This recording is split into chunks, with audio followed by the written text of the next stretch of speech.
Can you hear me okay?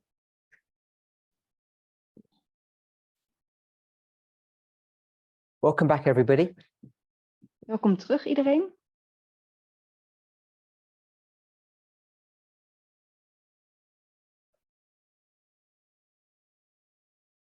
So I had some follow-up questions after our last meeting. Ik heb wat vragen gekregen naar aanleiding van onze laatste bijeenkomst. As you'll recall, we discussed the subject of the Nethinims. Zoals jullie je waarschijnlijk herinneren, hebben we het thema de tempeldienaren of There was a Nethinims question behandeld. on Panium. En er was een vraag over Panium. Received another question about the vows. En ik heb nog een vraag gekregen over de gelofte. So it's a fairly common question, which goes like this. Het is een veel voorkomende vraag die het volgende gaat. Will the vows be changed, modified? Er wordt gevraagd, zullen de geloften worden aangepast? So the simple answer is yes. Het simpele antwoord is ja. And because this is such a sensitive issue, En omdat dit zo'n gevoelig onderwerp is, I've been delaying doing that work until 𝗂𝗲𝗴𝗃𝗃𝗃𝗃 came back to work. heb ik dit werk uitgesteld en wil ik dit eigenlijk pas doen totdat ouderling 𝗃𝗃𝗃𝗃 weer aan het werk is. But even now, we've begun to examine at least a few of the vows. Maar zelfs nu zijn we al begonnen om een paar van de geloften te gaan onderzoeken. So someone's asked a question specifically about 2 vows. En de vraag werd gesteld in specifiek over 2 van die geloften. First one is dealing with vow number 2. Het eerste gaat over gelofte nummer 2. And vow number 2 says the following. En die zegt het volgende.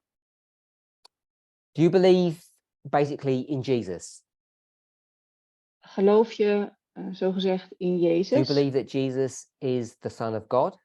Geloof je dat Jezus de Zoon van God is? There are 3 bullet points. Er staan daar 3 punten opgeteld. And it's dealing with the second and third. En het gaat over het tweede en derde punt in de gelofte. Second says, have you accepted him Het tweede zegt, heb je hem geaccepteerd?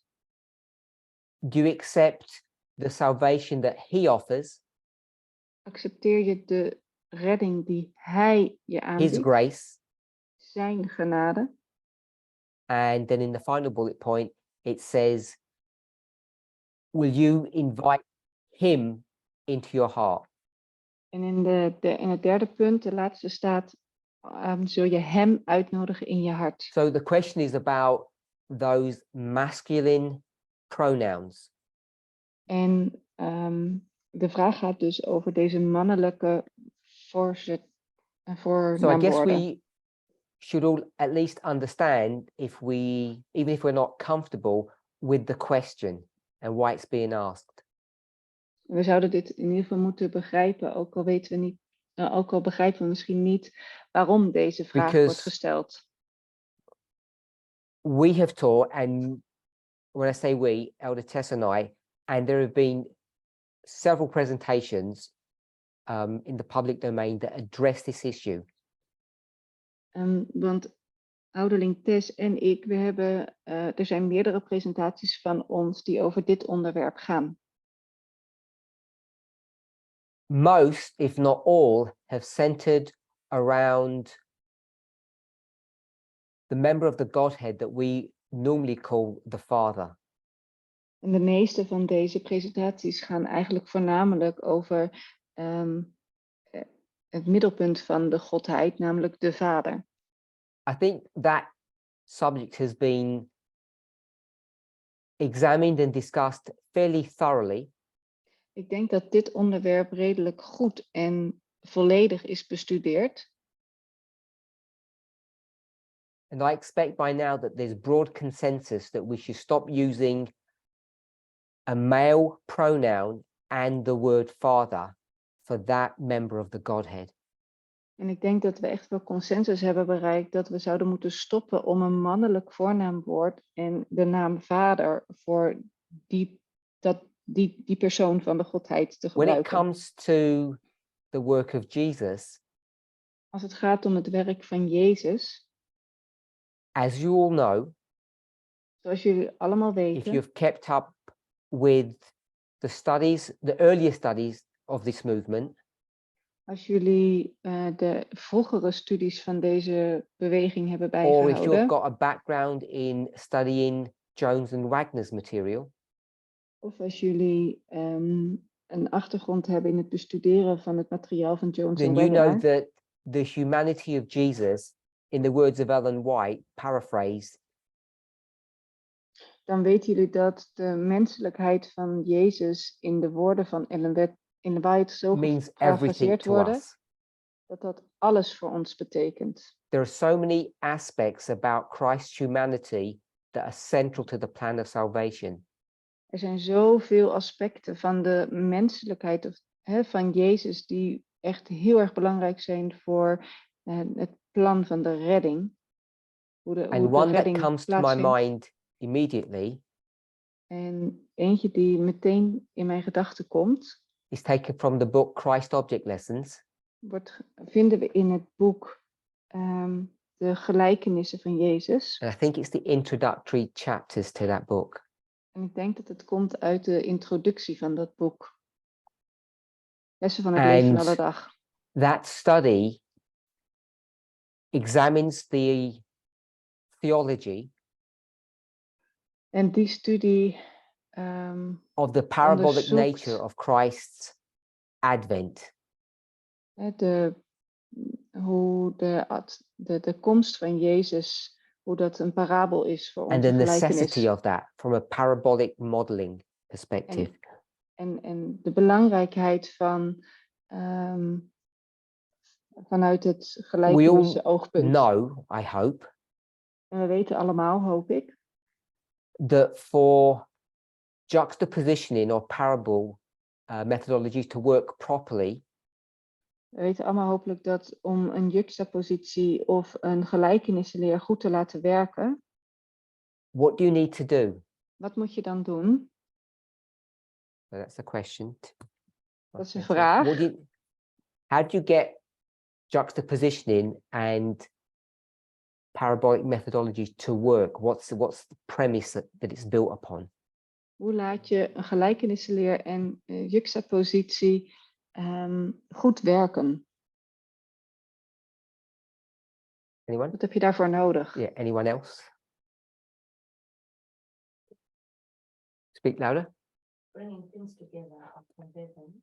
A little bit more. Someone said bringing things together. Yes, but there's a little bit more to that.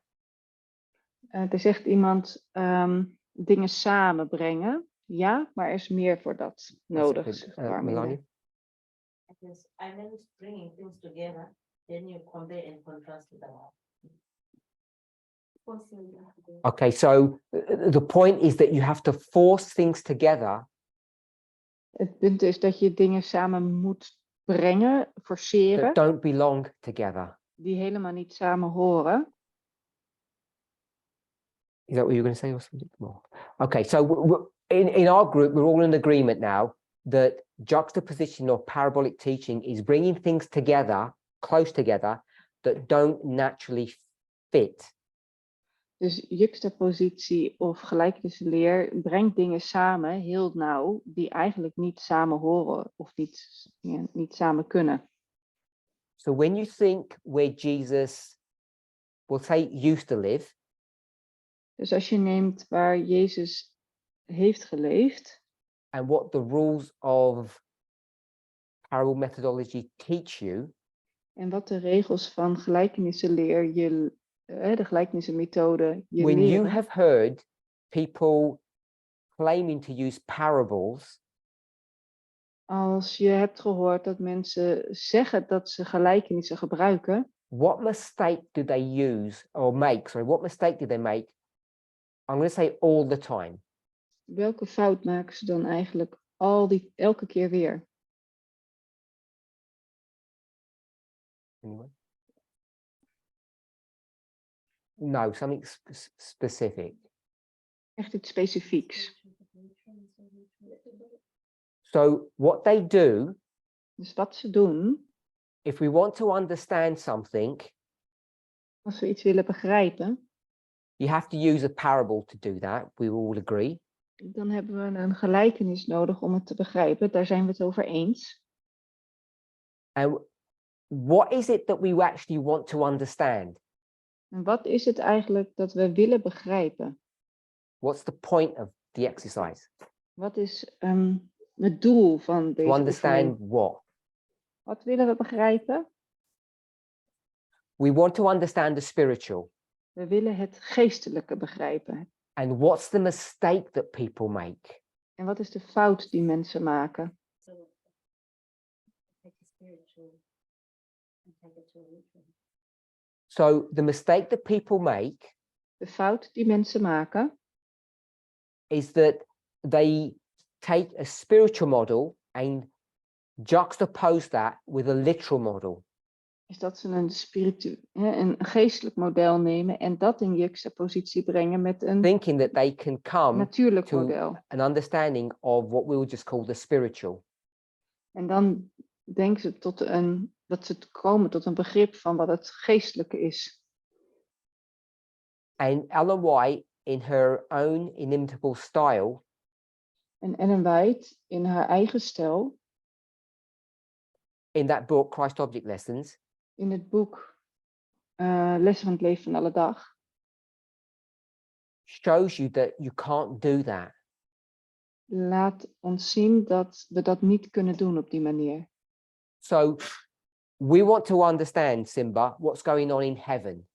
Dus wij willen begrijpen wat er in de hemel gebeurt. How do we do that? Hoe doen we dat? How does God explain that to us? What will God have to do? Hoe legt God ons dat uit? Wat moet hij daarvoor doen? We need to understand the natural things first. If we need to understand the natural things first, We moeten dan het natuurlijke, het wereldse eerst begrijpen. how's that going to work? What does God have to do? En wat moet God dan doen om dat te laten werken? God is going to use the things that we are familiar with. So God's going to use the things that we're familiar with. Dus God gebruikt de dingen waar we bekend mee zijn. I'm going to stop you there because we're going down the path that I don't think we're going to get to the answer I want. Ik ga je hier stoppen, want ik denk dat we nu op een pad komen waar we niet tot het antwoord komen dat ik wil Anyone krijgen. else? Give you something natural.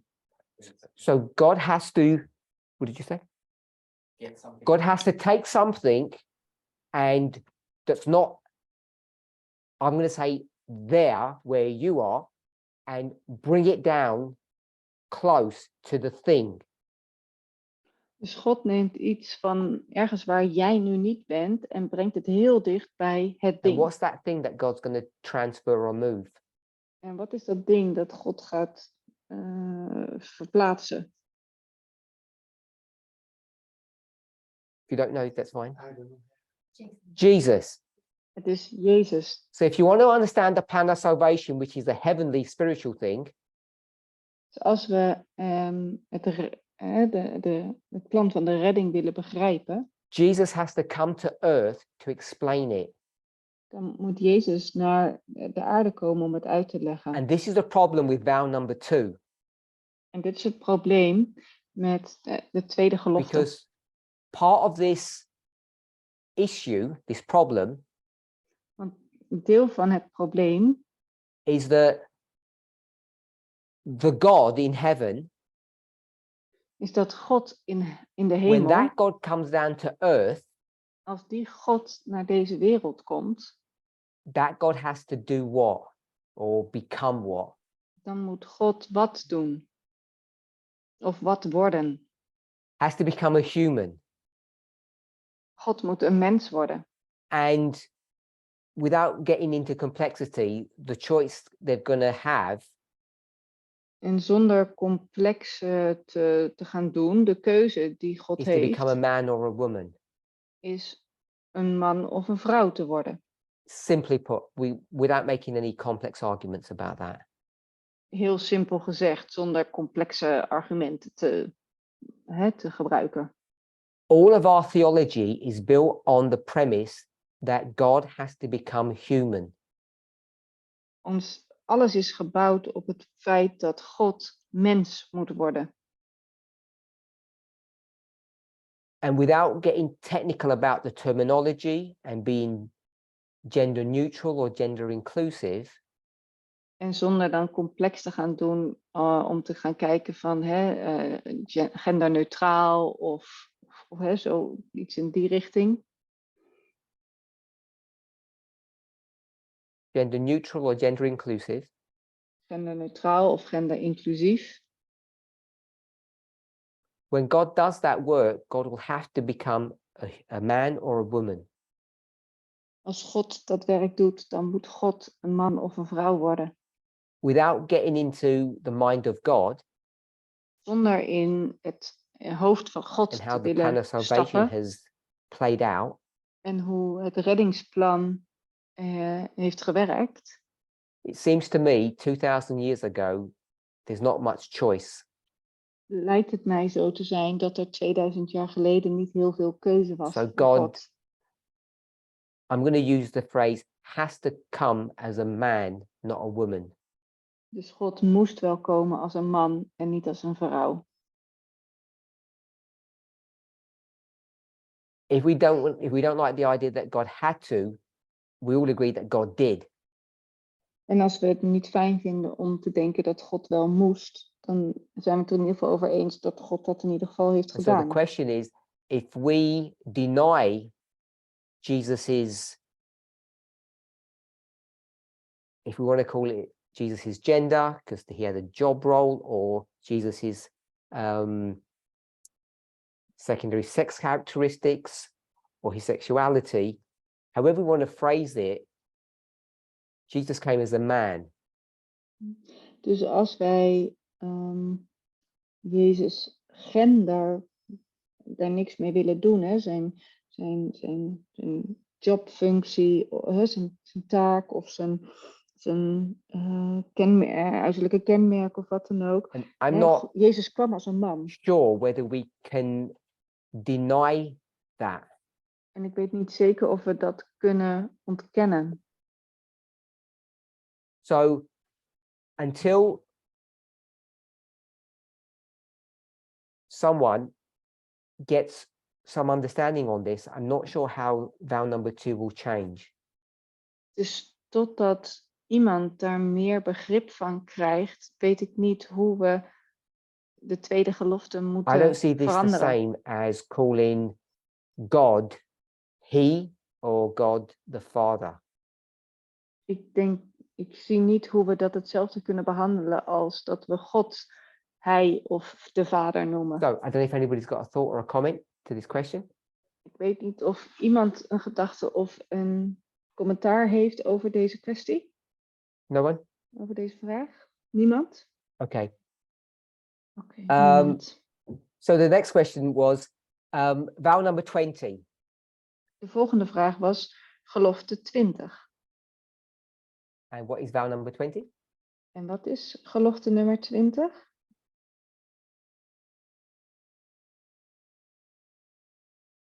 Oh, no one knows in our group. Niemand weet het in onze groep. The British failed. De They didn't really, Britten they don't hebben want to speak. gefaald. Someone shout out, what is number 20? Roept er iemand wat gelofte 20 is? The cities, leaving the cities. Oh, het gaat Van de over Reformed het verlaten van So the de question is, steden. is it still possible to leave the cities? That's the question. Does the vow 20 need changing because we can't leave the cities now?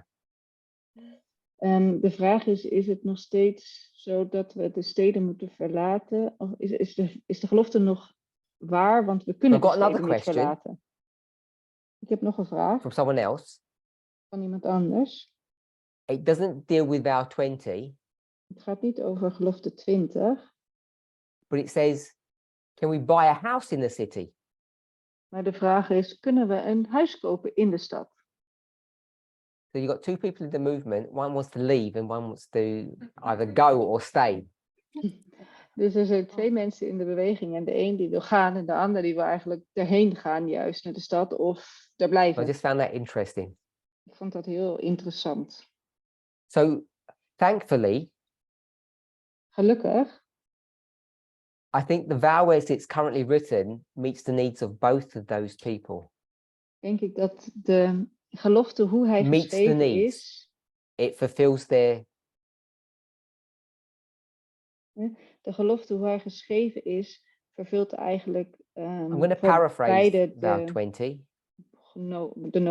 wat nodig is. Ik ga hem It parafraseren. basically says, if you're able to, leave the city. Want de gelofte gaat zo, als je ertoe in staat bent, verlaat de stad. And though it doesn't say explicitly, En hoewel het niet expliciet zegt,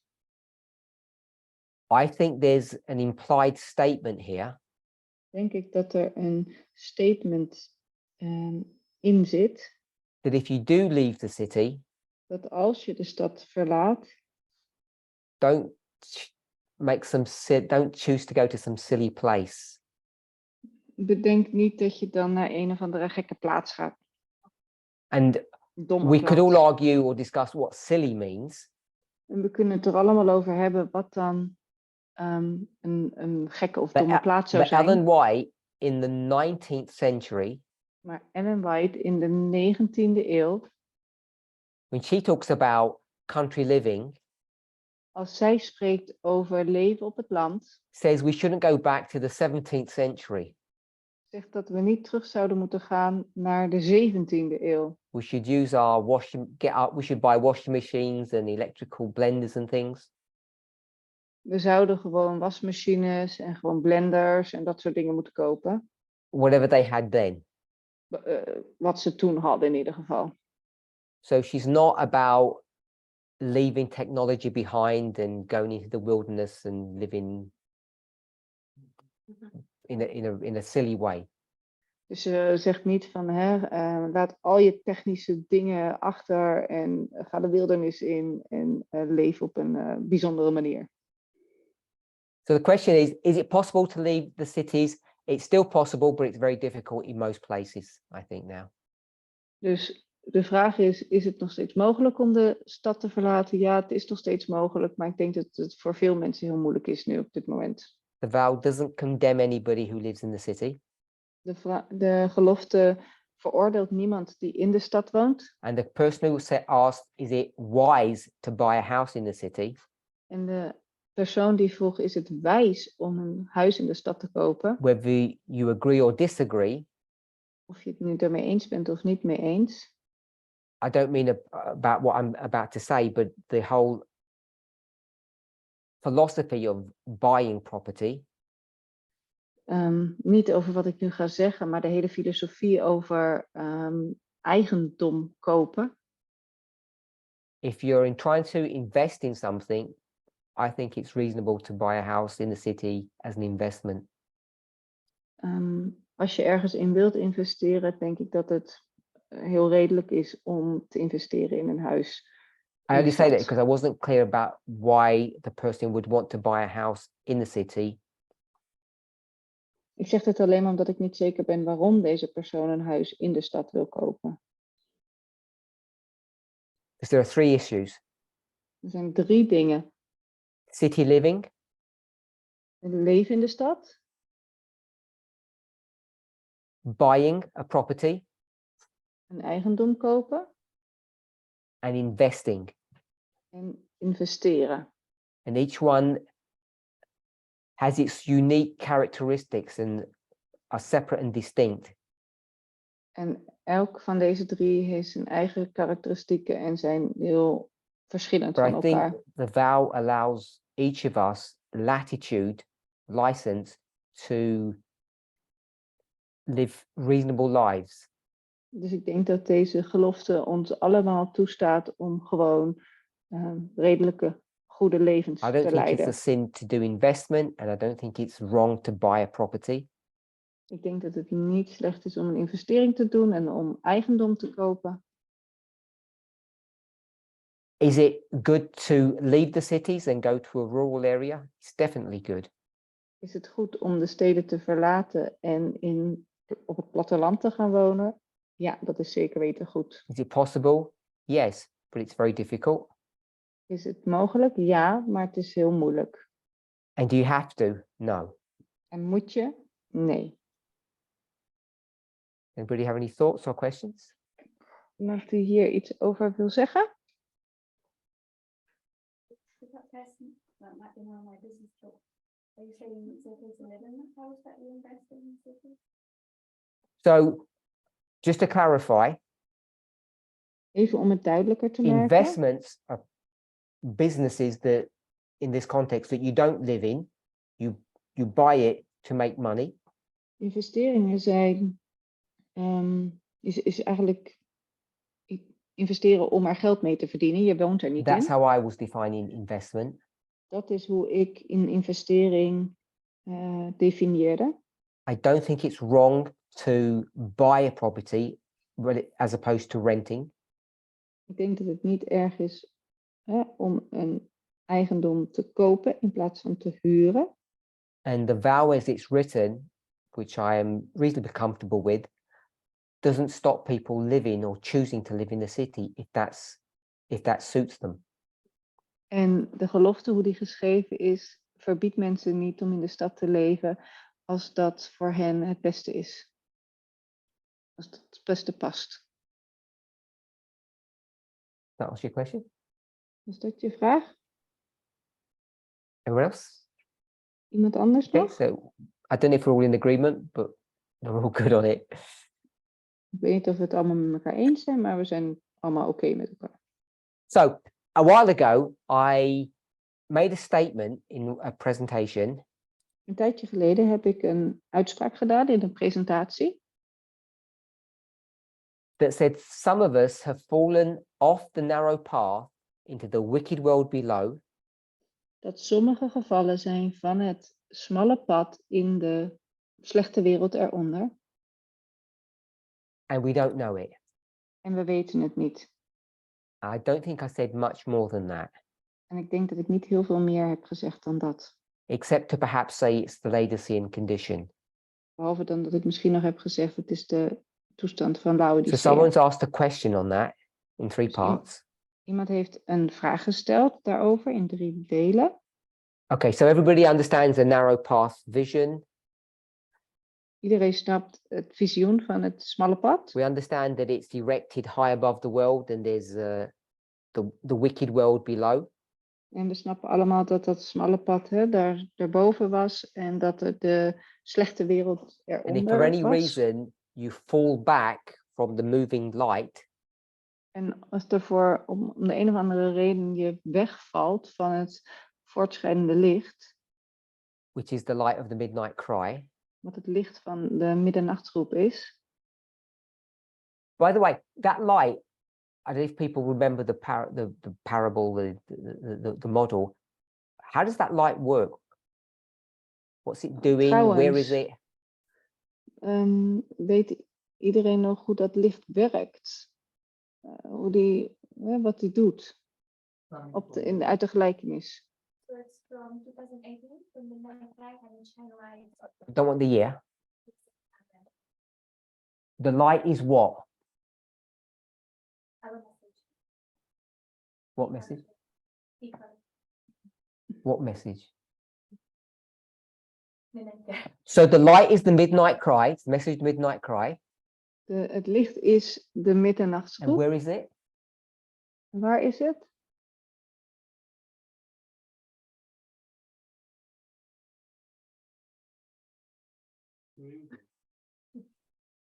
I was just asking her.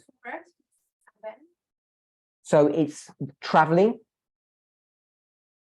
Dus het reist met je mee. Where you don't know where it is. You don't know? No? Okay, just want to okay. So you were saying? It's behind us. And You reach the midnight cry, and where is it? it's behind us and it's giving light to the path. So Melania says it's the light of the midnight cry, and it's behind the people, yeah? You look worried. Dus Melania zegt, het is het licht van de middernachtsgroep en het is achter de mensen. Did I say your name wrong? Okay. Okay, so it's behind them. Het zit achter hen. And how does it work? En hoe werkt Shines het? our path, where we are going. So I'll just try and draw. We're on a path, Dus we proberen te tekenen. We zijn op een pad. and there's a light that comes from the midnight cry. En er is een licht dat komt van de middernachtsgroep. And show me what the light's doing, or where it is. Vertel me eens waar het licht is en wat het doet. So it's like that. Is het dan zo?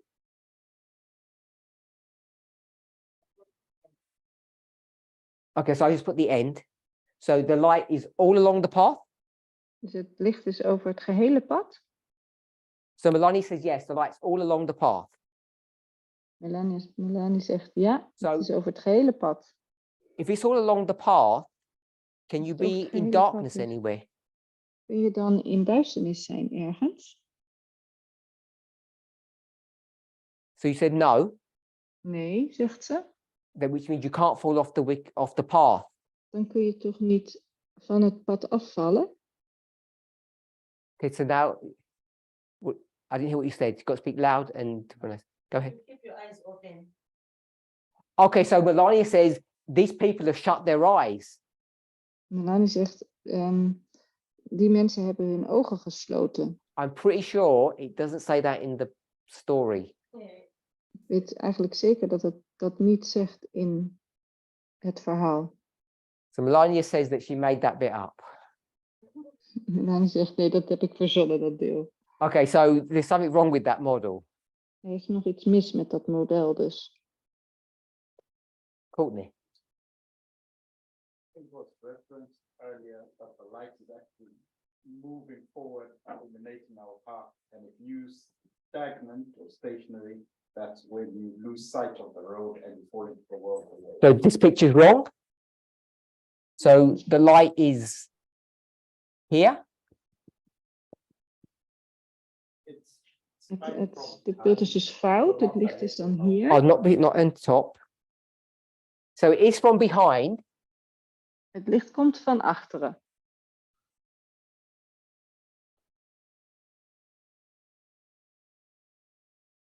And it swivels and it moves forward. En het gaat met je mee. Het gaat mee naar voren. Permanent in that spot. It's moving forward. It's actually moving. So it's not Het behind you, beweegt. it's with you. Yeah, it is with us, but shining from behind forward. Het is met Okay, ons, so- maar het schijnt vanaf Midnight cry. achter. You've had to have come through it from, and then it's pushing you forward, illuminating your path forward. So Courtney is saying that this light Die moves. zegt dat dit It's licht not beweegt. stationary. Het is niet vast ergens.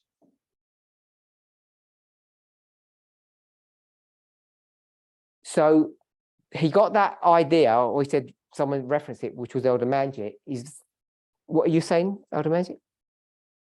Wat zei This je? is wrong, or you want to 𝗿𝗶𝗴𝗃𝗃 have this magic? like moving? Yeah, the light swivels. I'm not sure on the detail. I always thought that the light moves forward. And the people follow. But there's also another reference, like Jesus at the other end also shines a light. So you've got lights from both ends. But I always saw the light from behind, not static, but moving, and you've got to move with it. Okay, so the summary of all of this is we really are not sure how this parable even works. Dus de samenvatting van dit alles is dat we eigenlijk helemaal niet zo goed weten hoe deze gelijkenis gaat. Hoe die zou So werken. people aren't sure. Sorry, what did my translator say? I'm sorry.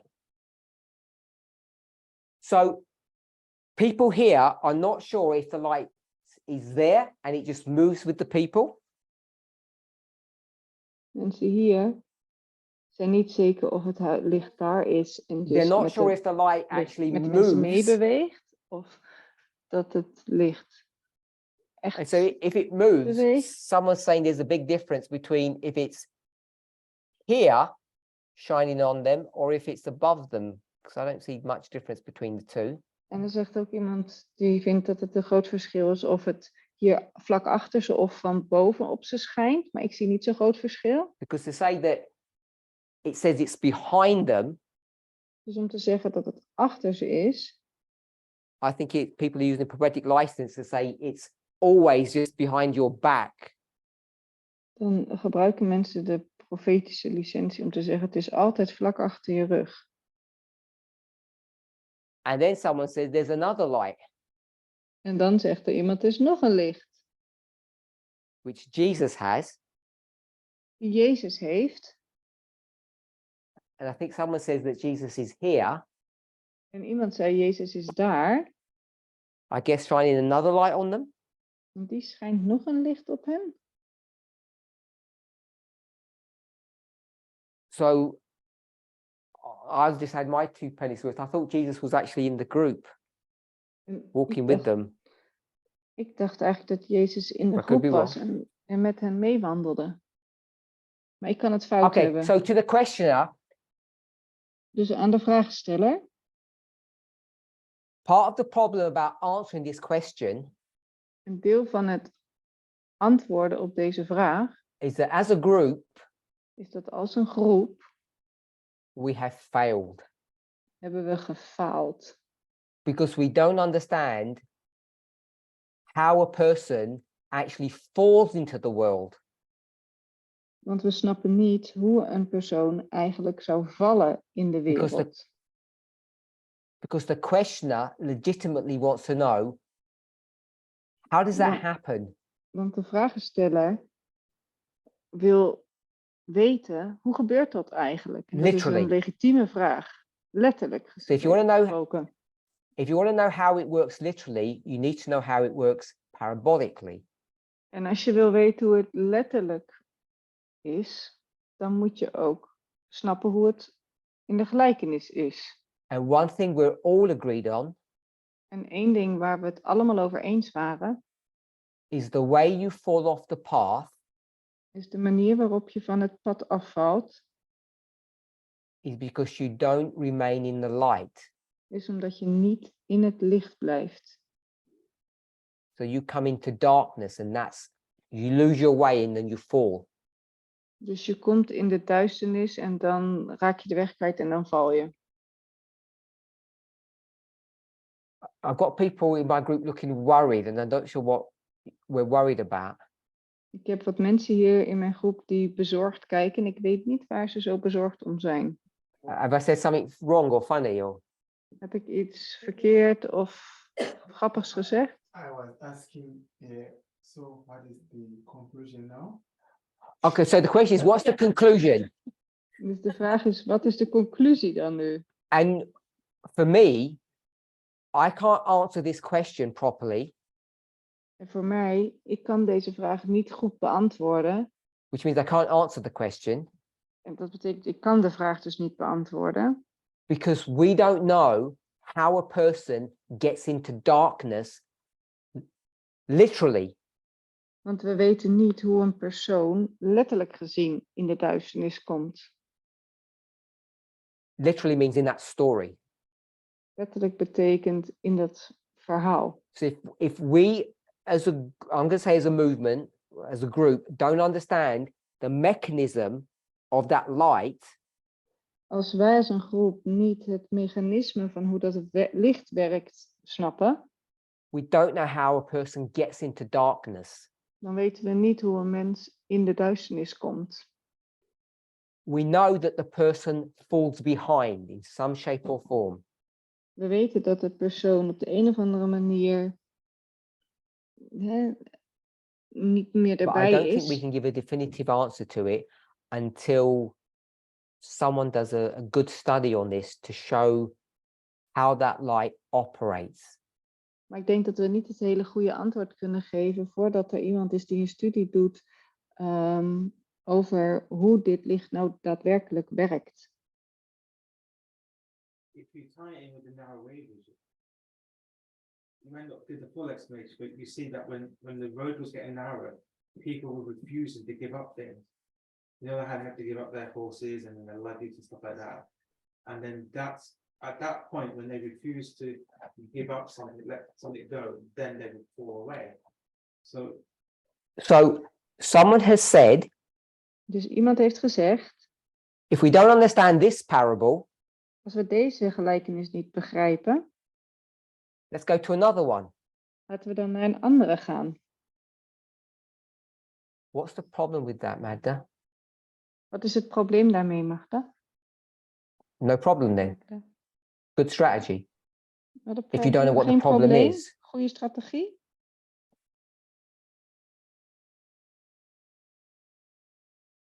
Curtis? That you have to be able to use that first witness to answer what's happening in that story. You can't use something else to explain that.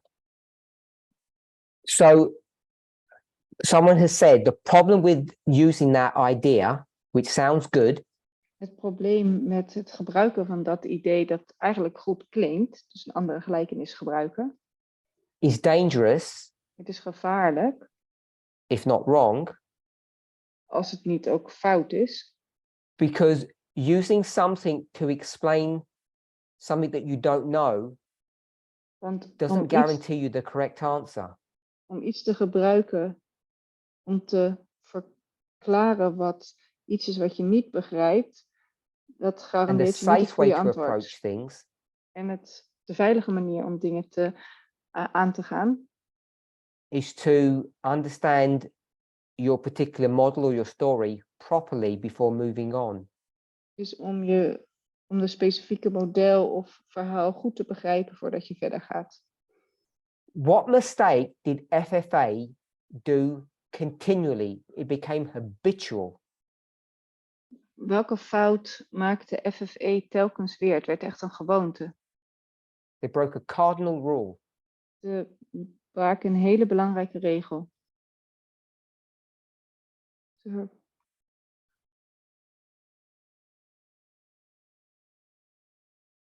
How many models have we got here? Hoeveel modellen hebben we hier? 2. So 2. the number 2, what model is that? Welk model is dat? Nummer 2? On the testimony of 2, a thing is established. Op de getuigenis van 2 is And what they would do is have half-baked ideas of 1 testimony. Op de getuigenis van 2 is iets bewezen. En wat ze deden is een halfbakken idee And try to hebben. defend it with another testimony. En het dan proberen te onderbouwen And 2 halves don't met make een andere 2, they just make a mess. getuigenis. En 2 halve getuigenissen geven geen bewijs. Het geeft gewoon It's critical to follow the rules because rotzooi. otherwise we get into huge problems. En het is echt heel goed om de regels goed te volgen, want anders komen we in grote problemen. Elder Magic? in the context of Ouderling the Magic. outcome, the outcome is the same. When you refuse to move forward, you fall away into the world. And in this particular parable, when you go into darkness, you fall into the world. So it's not like taking 2 completely different parables and related. They're actually related stories. So Elder Magic has said, because the conclusion is the same, you fall into the world below, they're related stories. En Ouderling Magic zegt nu, omdat het gevolg ervan het gelijk is dat je in de slechte wereld eronder valt, zijn het niet 2 echte So it's verschillende safe to verhalen. do what he suggested. En misschien is het, en hij zegt het is veilig om te doen wat ik suggereerde. Is that a reasonable representation? What's the problem with that, Curtis, you just said? Wat is het probleem daarmee, Curtis, You wat might jij net think zei? that Well, one problem is that you might think that they're giving the same conclusions. So 𝘂𝗽𝗃𝗧 says you might think they're giving the same conclusion. I want to suggest Curtis zegt, en misschien denk je dat ze dezelfde gevolg geven. Ik zou you might have zeggen, a different endpoint, en je zou misschien een ander eindpunt hebben. but what's every story telling you? Maar wat vertelt elk verhaal je? In inspiration in the Bible, every story tells you what? In inspiratie en in de Bijbel, elk verhaal vertelt je wat? Not parable. Geen gelijkenis. We'll go with how to be saved. They're all stories about what? Het zijn allemaal verhalen waarover?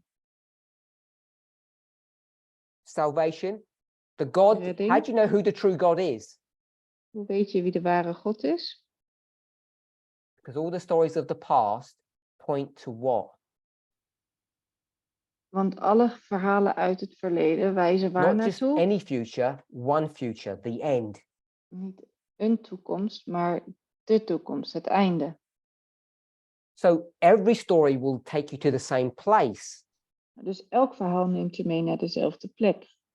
which would infer that Adventism has to get their version of prophecy correct, and they've got it all wrong using that same methodology.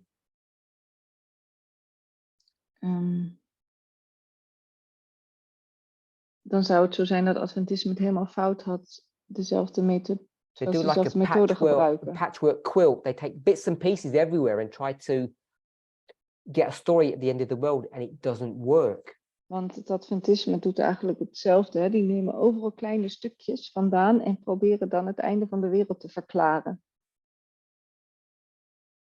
Okay, so to the questioner, I apologize, but we failed. Dus aan de vragensteller, ik bied mijn excuses aan, maar we hebben gefaald. I can blame these people, not me. En ik kan deze mensen de schuld geven, niet mezelf. Just the person asked a specific question: is it a decision that we make? De vraagsteller vroeg, is het een beslissing die we maken?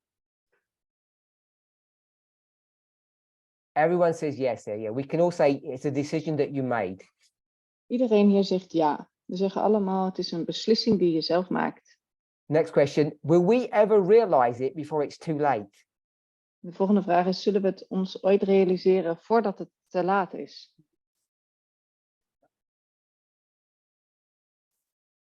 So someone says you're going to die, you're not going to realize it. Dan zegt iemand, ja, je gaat dood, je zult het je niet realiseren. Sometimes you might realize in time, and sometimes you might not. Sommigen zullen het zich op tijd realiseren en anderen niet. Why do you say they might not realize it? Waarom In zeg time. je, ze zullen het niet op tijd realiseren? So the alternative is they realise it before it's too late and then stay on the path. Is that the alternative? I saw it as they're in darkness. They have no light, they don't realise what they're doing and they just wander off and fall off. They have no light, so they can't see that they're wrong. So Catherine has said, once they get into the darkness, Catherine zegt, zodra ze in de by duisternis that stage it's komen, too late. als je in dat stadium bent, dan is het al te laat. And Mercy and Simba said, En iemand anders zei, and Mercy, en Mercy en Simba zei, sometimes it's not too late. soms is het niet te laat.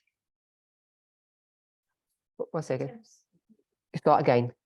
In terms you might know, in terms you cannot know that you are going astray. So let me ask Mercy a specific question. Are you in darkness in this story? De vraag die hij stelt aan Mercy is, ben jij in duisternis in dit specifieke Not verhaal? you, I'm in the story. Is the person in darkness? In het verhaal is de persoon in duisternis. Yes or no? They're not in Ja of darkness. nee? Nee, ze zijn het niet. If you're not in darkness, there's no possibility of falling into the wicked world. Als je niet in de duisternis bent, dan is er geen kans dat je in de slechte wereld zult vallen. You've got to wait till my translator finishes because I can't hear you. Start again. When you're walking in the light, We're not talking about the whole question is, I said there are people in the movement who have fallen into the wicked world below, and I say they don't know it. So the questioner asks some things before they fell. They didn't explicitly state the steps. Ik heb gezegd in een presentatie dat er mensen in de beweging zijn die in de goddeloze slechte wereld zijn gevallen. En de vragensteller vraagt, weten ze dat van tevoren? We all know somehow or another, before you fall, We weten dat op de een of andere manier, voordat je valt, you've come out of the light. ben je uit het licht gegaan. So that's the question. That's the scenario. Dat is het scenario. So the person is not in the light. Dus de persoon is niet in het licht. If you're not in the light, is there any possibility for you? Als je niet in het licht bent, is er dan een mogelijkheid voor jou? Now, Nee. you're not in the light anymore. Now, is there any hope for you? That's the question. Bent niet meer in het licht. Is er nu nog een hoop voor jou? Okay, so Mercy agrees now with Catherine. Nu is Mercy het eens met Catherine. Simba? Simba? I think it all depends on the decision that he or she is going to make. So Simba says it depends on the decision. Simba zegt het ligt aan de beslissing. So the decision was to stop walking in the light. De keuze was om te stoppen om in het licht te wandelen. Walking in the light, but I think later on there are chances that someone might realize that I'm no longer walking in the light when he or she can come back. So Simba says, you stopped walking in the light, then you realize you're not in the light and you run forward and catch up. Simba zegt, je stopt met wandelen in het licht en dan I'll repeat in a realiseer je second. het en dan ren je heel hard om het licht, om weer bij het licht te komen. But you will be like going back from where you left. There's no light behind you. The light has moved forward, you've stepped back. So if that is the case, there's no change. We all agreed that the light moves forward and you have We to zijn keep het er up allemaal with mee that eens light. dat het licht naar voren gaat. Dus The als light dat doesn't- licht the verder light is doesn't en go jij at bent your naar achter pace. gegaan, dan is er geen licht meer The achter light goes at jou. its own pace and you have to keep up with it. You agree with that? Yeah. So if you stop, the light's not going to wait for you. Als je stopt terwijl het licht verder gaat, dan gaat het licht niet op Oké. jou wachten. So the summary of all of that is De samenvatting hiervan is, the people are suggesting here that once you're in the darkness, it's too late. dat zodra je in de duisternis bent, dan is het te laat. Unless somebody helps you. Unless someone who's already in darkness helps you. Behalve als So iemand die someone al in de Pulls their hand up duisternis and drags is, you. je weer erbij trekt. Zo. Nee, een grapje. Behalve als iemand je een hand geeft en je er weer bij trekt. Okay, so it's not looking good, the summary. Het ziet er niet goed uit, dus de And Elder Manjit's samenvatting. read the story now, En ouderling Manjit heeft nu het verhaal gelezen. and he's going to correct us. En hij gaat ons nou allemaal corrigeren. We would have got a clearer picture. So Elder Manjit's read the story, and he's going to give us the good picture now, the correct one. En ouderling Manjit heeft het verhaal gelezen en gaat dus nu het goede beeld geven. Give us the bullet points. Geef ons de belangrijkste dingen. The light moves forward, the light shines on the path. Everybody agrees the light moves forward. Iedereen is het ermee eens, het licht schijnt, gaat verder. Het licht If you stop- gaat mee verder. You go into Als je darkness, the stopt. light's gone ahead of you. The light stops shining behind you. If you stop, the light is moving forward and you're now in darkness. Dus als jij stopt, dan het licht gaat verder en jij bent nu in de duisternis.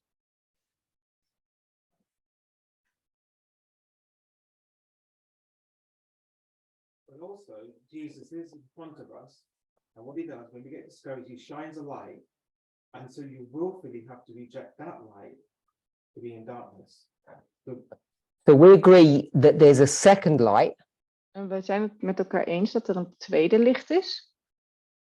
which is the light that Jesus holds, who's walking in front of us.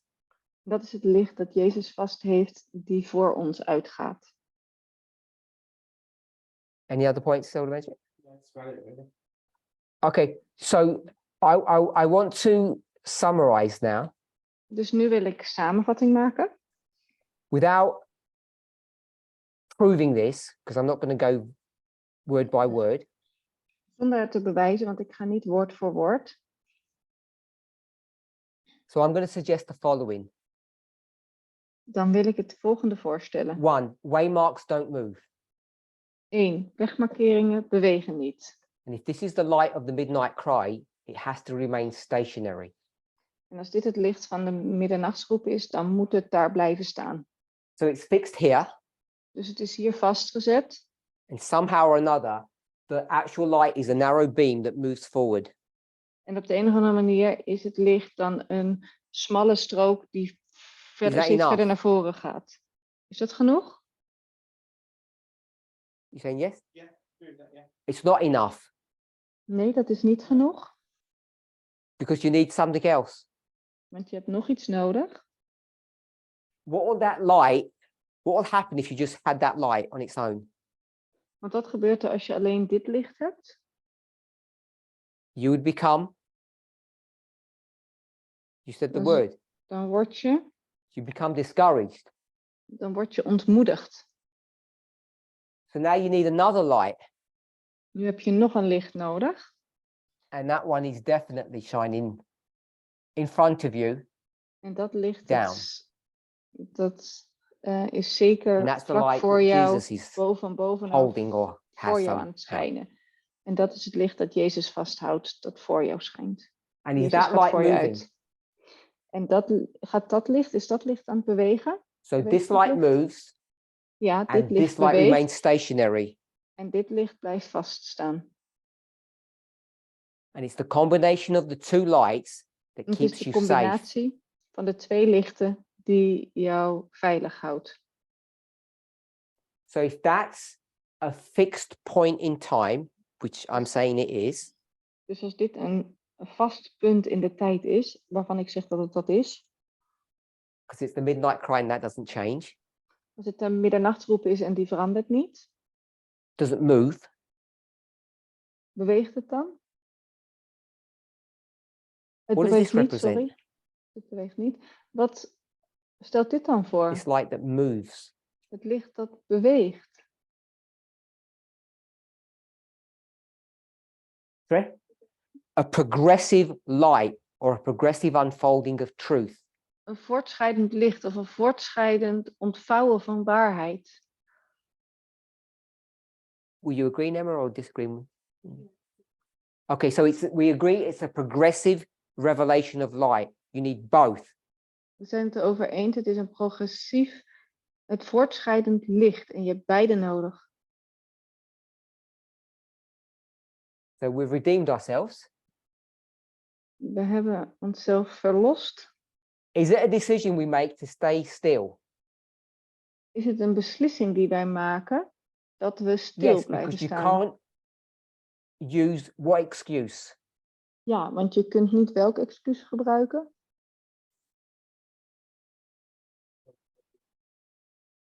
We can't use no light, you said. Someone held you back. You can't blame someone else for you stopping. Anyone else? You can't blame your experience Je kan niet je ervaring de schuld geven. because you have not only the midnight cry light, but you have a present day, I'm going to call it message or truth or light. Je hebt niet alleen de middernachtsgroep, maar je hebt ook een dagelijkse ervaring, licht, wat het met ons meegaat. So the combination of those two lights strips all your excuses away. De combinatie van die twee lichten, dit haalt al jouw excuses, brengt het van de baan. So it is a decision that we make. Dus ja, het is een beslissing die we maken. Then the second question is, once we realize it, Dan is de tweede vraag, zodra we het ons realiseren, is it then too late? is het dan te laat? And I think we've said yes. En ik denk dat we ja gezegd hebben. You stand still and you get into darkness, you're done for. Als je Done for means stilstaat, lost.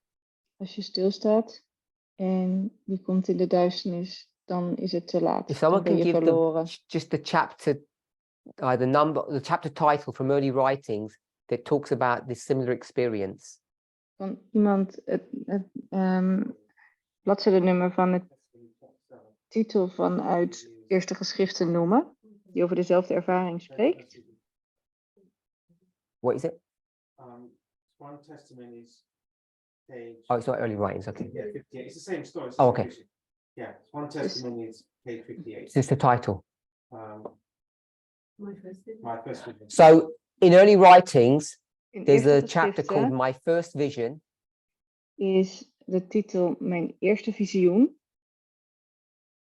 where she says there were people, some of God's people that got into darkness and were never seen again. Er zijn mensen die in de duisternis vallen, zegt ze daar, die nooit meer gezien So zullen I think worden. that's a fair reading of that Ik story. denk dat dat zo gelezen wordt daar, dat we dat zo kunnen lezen daar. I don't want this to happen to me, says the questioner.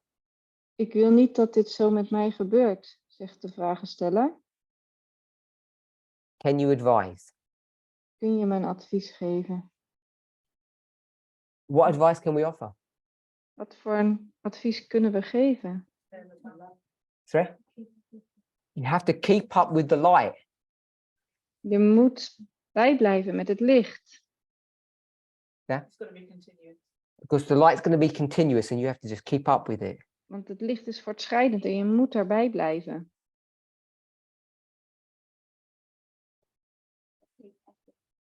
And it takes effort to do that. En je And moet er ook energie in steken om dat Remember te that doen. this light is traveling at its own pace.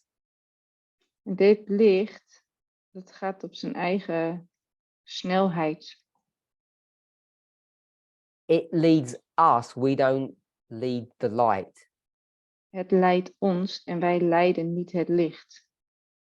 So it's a pretty grim reality.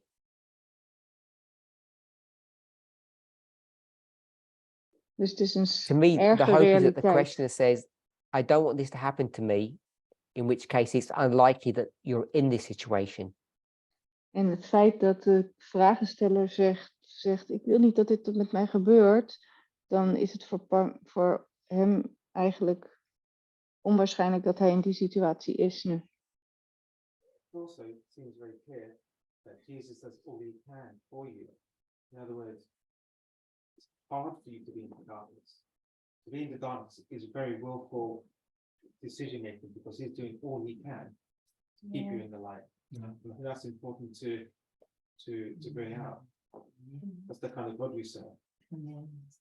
That takes like effort. You've got to make an effort as well. Okay, so there was some internal discussion which was useful, but I'm not going to put it into the Zoom.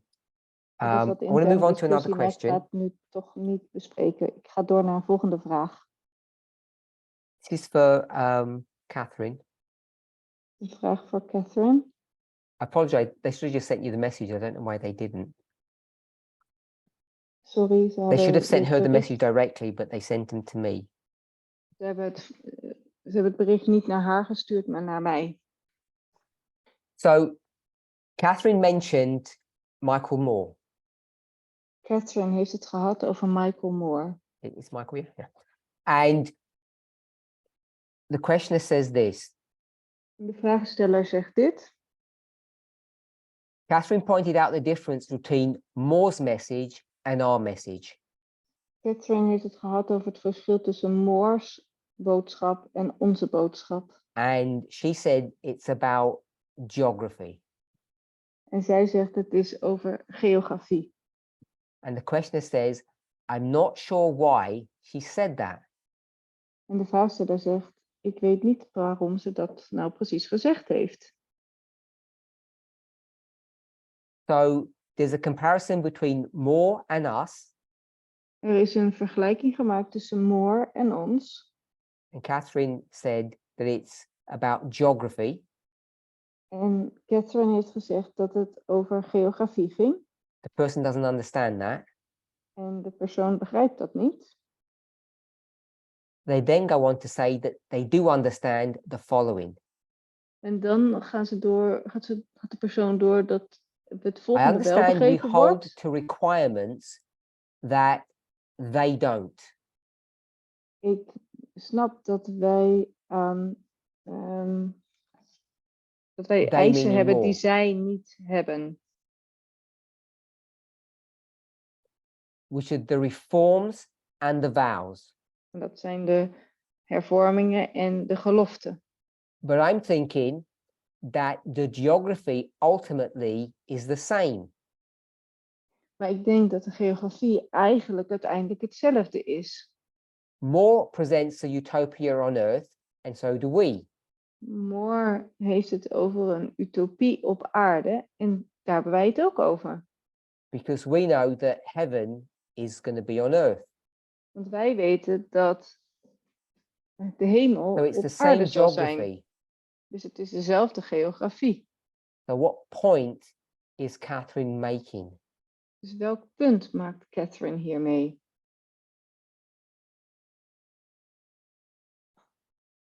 Where the government is. So Catherine says it's where the government is located. Catherine zegt het is waar de regering is geplaatst. More proposing earthly government and government. So Moore presents a model that has earthly or human government, Moore heeft het over een regering die op de aarde is. And our model has God in charge. and our model has God in charge running the government. En ons model heeft God in de regering. Als baas. So I'm going to try to respond on the person's behalf. Ik ga dan nu spreken vanuit waarvan ik denk. You said the even difference de is persoon politics. helpt. Dus je zegt dat het verschil politiek is. Now, Nu. but before you said the difference is geography. Maar hiervoor zei je dat het verschil geografie is. God is in heaven. So she says God is in heaven. En zij zegt God is in de hemel. I'm going to represent the questioner in the temple. En ik ga dus weer de persoon representeren in de tempel. Where's the government housed? Waar is de regering? Waar is die? You don't know? Someone Weet je het knows? niet? Where's the government Weet iemand het? housed in heaven? Weet iemand waar de regering is in de hemel? Can I just say the temple or the sanctuary? Kan ik gewoon zeggen de tempel of het heiligdom? What happens to the sanctuary or the temple? Wat gebeurt er met het heiligdom of de tempel? At the end of 1,000 years, it Aan het comes down einde to van de earth. 1000 jaar. So whoever's running the government's here on earth. Dus wie de regering ook leidt, de regering is hier op de aarde. After 1,000 years. Sorry? After 1,000 Did I say that? I think after 1,000 years, the government's Na de So you 1000 haven't- jaar. answered this question. Fair enough. Dus dat beantwoordt nog steeds niet deze vraag. So Catherine still disagrees with you, but she hasn't explained it yet. Catherine is het nog steeds met je oneens, maar ze heeft het nog niet uitgelegd. Anyone? Iemand? It's got to do with having a relationship with God. So I'm going to answer, well, I'm not even going to get that translated. Having a relationship with God has got nothing to do with geography. You said Het geography gaat is erom different. of And this person says, hold on, they're een both on earth. relatie met God, dat maakt geen verschil in geografie, zegt Parminder. Emma.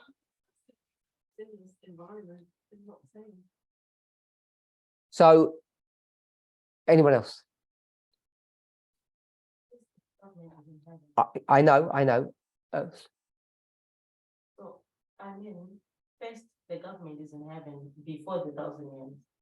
Isn't it you're going to heaven, then come back after 1,000 years? So, everybody's giving dodgy answers here. Iedereen geeft hier een beetje halve Not antwoorden, doggy, wrong answers. halve foute antwoorden. Wrong, in the definition of wrong is the ones that I don't like. En dat is de definitie van fout. Antwoorden die ik niet leuk vind. So, I'm going to give them another opportunity. Ik heb hun genoeg mogelijkheid gegeven. You don't see a flaw in his argument, her argument, their argument. Zien jullie niet een fout, een vergissing in hun argument? Is that Michael Moore presents a utopia on Earth. Not worried about utopia, we're worried about geography, location. We zijn nu niet. Yes, And Moore's is on Earth, and so is ours. And Catherine says, yeah, you got a point. What about? You're going to translate that? Moore is op de aarde en zo zijn wij. Dus eigenlijk heeft de vraagsteller wel een punt. Want het gaat, de geografie lijkt niet anders te zijn. Okay. I don't know if it's the same thing. It might be another dodgy argument. Is that if the Earth is replaced, does it still remain the same thing that it was before? If it's a new thing. Okay, so we've got a response now that says the Earth is going to get replaced, therefore it's not the same Earth. Het antwoord nu is: de aarde wordt vervangen, dus het is niet dezelfde aarde. I was going to say is it time, because we're talking about now. About geography, not time. Right now, the geography is different. We're not in heaven now, No, and there's no utopia on Earth now, so they're both in the future. true. Okay, so we've got something that we can hold on to now. So we've been deceived by this questioner. We zijn een beetje misleid door deze vraagsteller.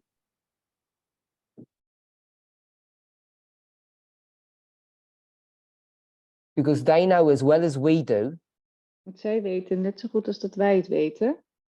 the geography that Moore preaches Dat de geografie die Moore is preekt, this Earth, is deze aarde. and the geography that we teach En de geografie die wij leren, is a preken, different Earth. is een andere aarde. And the fact that the coordinates in space are at the same point or the same place is irrelevant. En de feit dat de coördinaten in de ruimte hetzelfde zijn, dat is niet belangrijk. Let me see if I can find a verse for that. Laat me kijken of ik daar een Bijbelvers voor kan vinden.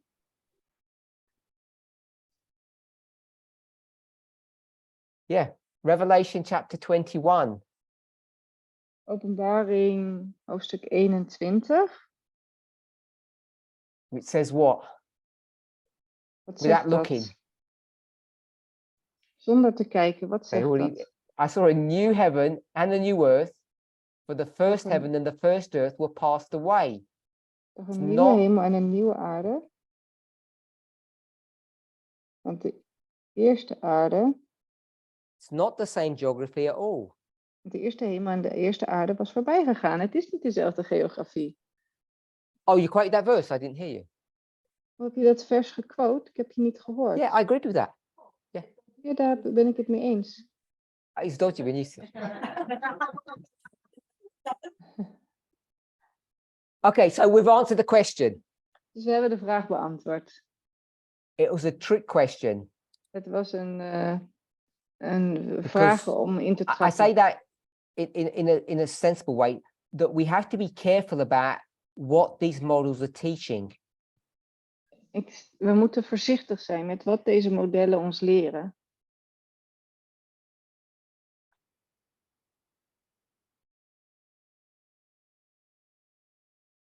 What, if you remember, Catherine spoke about politics. Als u het je goed herinneren, Catherine. And heeft when I het gehad said, oh, over you can't do that politiek. because it's politics and not geography. En toen zei ik, nee, dat kan je niet doen, want politiek is niet geografie. She didn't do what Emma did, Ze deed niet wat Emma deed, which is to object. om het dan er weer tegenin te gaan. We'll go with Daniel 2. Ze het hebben over Daniel 2. What's the framework of Daniel 2? Wat is de framework van Daniel Catherine? 2? Is it geography or politics? Is het geografie of is het politiek? Politics. It says the kingdoms of Politiek. Het zegt the de kingdoms of this koninkrijken. world are going to be, what's going to happen to them? De So the koninkrijken kingdoms van of this world are going to be replaced by the kingdom of God. Het zegt de koninkrijken van deze wereld worden ingenomen of veranderd door het koninkrijk Because van built God. into the model of Daniel 2 Geplaatst. Want als je het hebt over het model van Daniel is the 2, idea that when those governments get replaced, daar zit in dat als regeringen worden the human government to God's government, vervangen, de menselijke it regering goes door from, Gods if we regering, call it the old world or this earth, to the new world, the new earth. dan gaat het van de oude wereld, deze wereld, naar de nieuwe wereld, Gods wereld.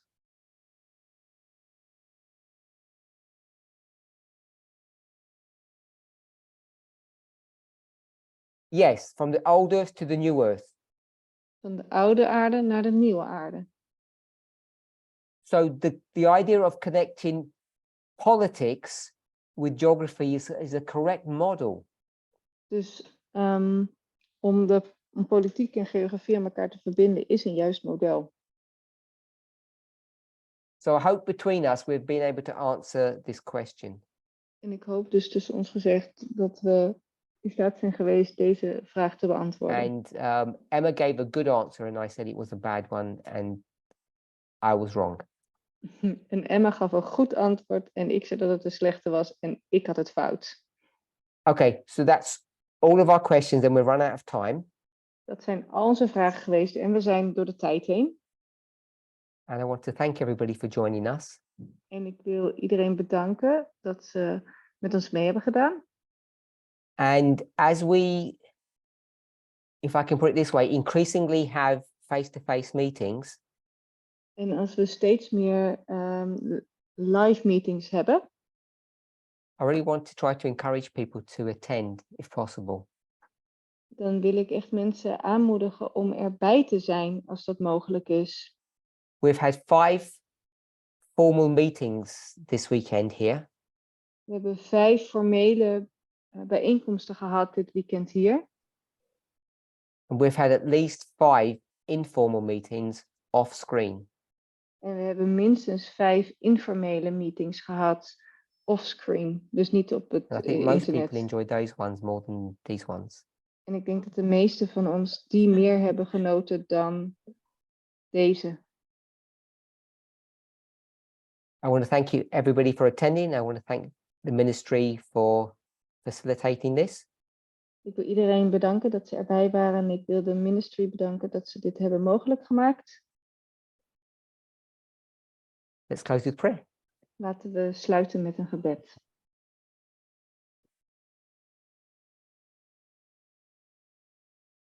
Holy God, we want to thank you Heilige God, wij willen u bedanken for your grace and mercy in choosing us. voor uw genade dat u ons gekozen hebt. As we discuss over and over again the light of the midnight cry, Als we telkens weer het hebben over het licht van de middernachtsroep, the progressive nature of truth and its unfolding, het de voorschrijdende waarheid en het ontvouwen we daarvan, realize that there is no reason for anybody to be lost. dan begrijpen we dat er geen reden is voor niemand om verloren te gaan. May each of us renew our vows with you today. Mag een ieder van ons onze gelofte met u opnieuw doen vandaag. May we recommit ourselves to you today. Mogen we ons weer opnieuw aan u verbinden vandaag, aan u geven. And may our faith after this camp meeting be stronger. En mag ons geloof na deze campmeeting weer sterker zijn. Because of the truths that we have discussed Vanwege de waarheden die we besproken hebben. and the joy that we've had in coming together. En de blijdschap die we hadden in het samenkomen. We ask that you would bless us We vragen of u ons wilt zegenen. and accept our thankful praise. En onze dankbare lof wil aannemen. In Jesus' name, amen. In Jezus' naam, amen.